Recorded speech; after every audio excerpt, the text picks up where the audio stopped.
In this segment, we are going to talk about different types of business ownership, both corporate and non-corporate. On the non-corporate side, we have sole proprietorships, which constitutes about 74% of U.S. businesses. You have general partnerships. That involves two or more owners who share in the operation and its debt. Regarding sole proprietorships, there are advantages and disadvantages. There is the freedom to do what you want with your business. They're simple to form. There are tax benefits and low startup costs relative to perhaps larger corporations, larger organizations. Now, sometimes with sole proprietorships, though, your startup costs could be high. If you're starting an excavating company, you may be spending hundreds of thousands of dollars to buy, backhoes and all the sorts of excavating equipment. Disadvantages: unlimited liability, which means not only is your company responsible for any liability claims, but you are personally as well. And the last disadvantage I'm going to touch on is lack of continuity. If you decide to stop the business or get out of the business, it does not continue.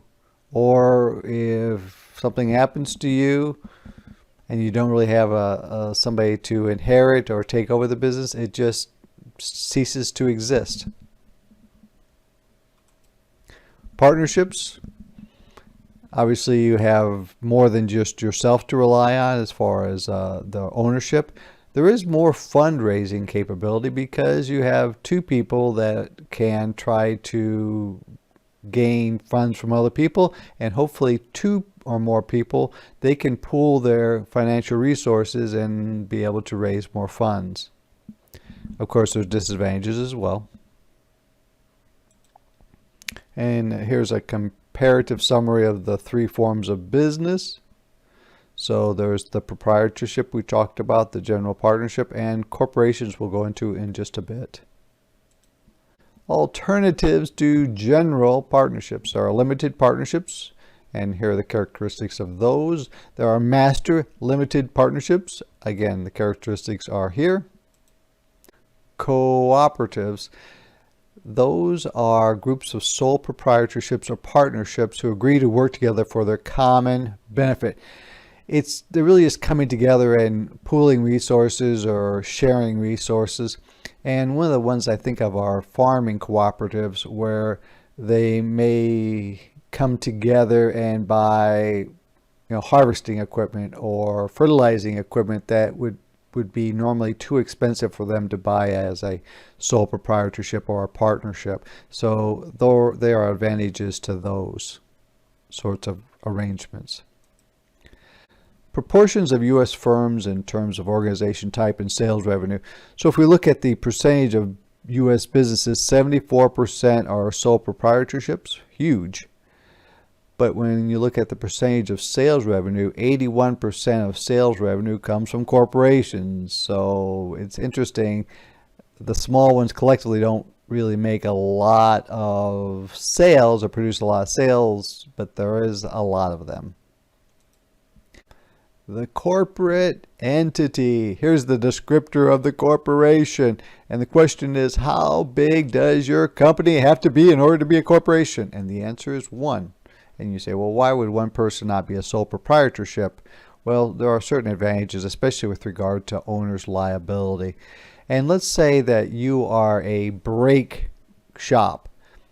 Well, you probably want to be a corporation because if you do some shoddy work on someone's brakes and they have a major accident, they can sue the corporation and bankrupt the corporation, but they really can't touch you as the owner of the corporation because it's a separate entity.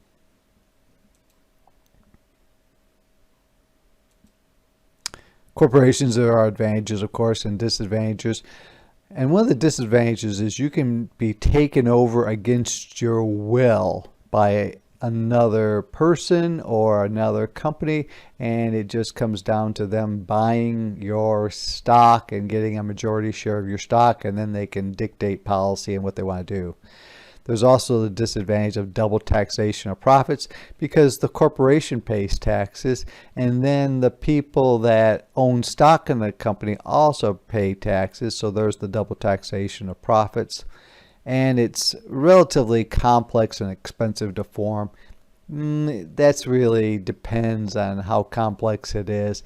You could have a small corporation that only takes, just a very, very small amount of time to start or create, and then there's some periodic reporting that you have to do. Types of corporations. You can see the types of corporations: closely held, publicly held, subchapter S, limited liability, LLCs, professional, multinational, and here are some examples of companies that fit into these criteria.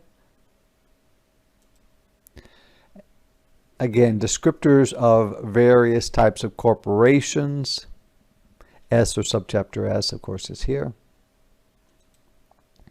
More descriptions, and a lot of times when you see a company's name, you may see LLC, a limited liability corporation, and that's what they're talking about, is that type of corporation.